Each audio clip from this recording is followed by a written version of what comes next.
এই যে আদ্দিন হাসপাতাল কোটি কোটি টাকা নিয়ে ঘুরেছে আমার পিছনে। আল্লাহর রহমত, আপনাদের দোয়া, কোনো টাকার প্রতি লোভ হয় নাই।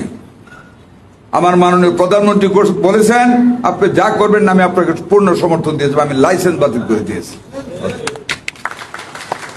আর জামাতের লোকেরা বলে যে এটা নাকি বেইনসাফ হয়েছে, মানে ও বেটাও জামাত করে। হ্যাঁ, মানুষকে ভুগা দেয়, কয়েকটা টাকা না কম নিয়ে ভুগা দেয়, 6টা বাচ্চাকে মেরে ফেলেছে। জানেন, আপনাদেরকে বলবো যে আল্লাহ নিয়ে গেছে। আল্লাহ এমনি নিয়ে যায়? এই ঘরের সবগুলি ফ্যান যদি বন্ধ করে ক্লাস লাগায়া আপনাদেরকে আধা ঘন্টা রাখি, বাঁচবেন না? কি কেউ বলেন? একটা বাচ্চা বিনা অক্সিজেনে 3 মিনিট বাঁচতে পারে, আর আমরা বয়স্করা 14 মিনিট বাঁচতে পারি। যদি ফ্যান না থাকে, অক্সিজেন ঘরে না ঢুকে, এই যে কার্বন ডাই অক্সাইড যে ছাড়বেন গ্যাস বিষাক্ত, আমরা যা ছাড়ি, যা নেই সেটা অক্সিজেন, যেটা নাক দিয়ে মুখ দিয়ে ছাড়ি এটা কার্বন ডাই অক্সাইড, বিষাক্ত, সব মরে যাবে। বাচ্চাগুলিকে একটা রুমে আমি তো ভিজিট করেছি, বন্ধ রুম, কোনো জানালা নাই, তার মধ্যে নার্স এসি বন্ধ করে দিয়েছে। সকল বাচ্চা 2 ঘন্টা পরে সমানে কাঁদতেছে যখন কার্বন ডাই অক্সাইড বাইসা গেছে।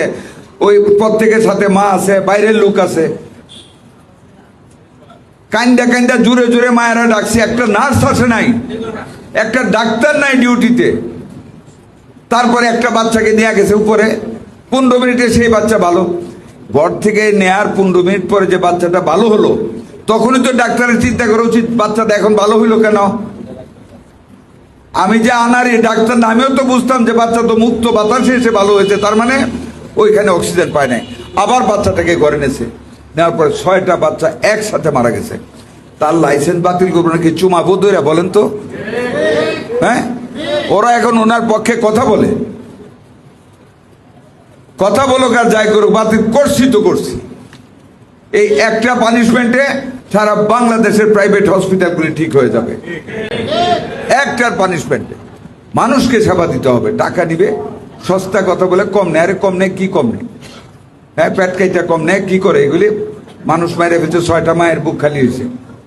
কাজে এগুলি থেকে আপনাদের সাবধান থাকতে হবে।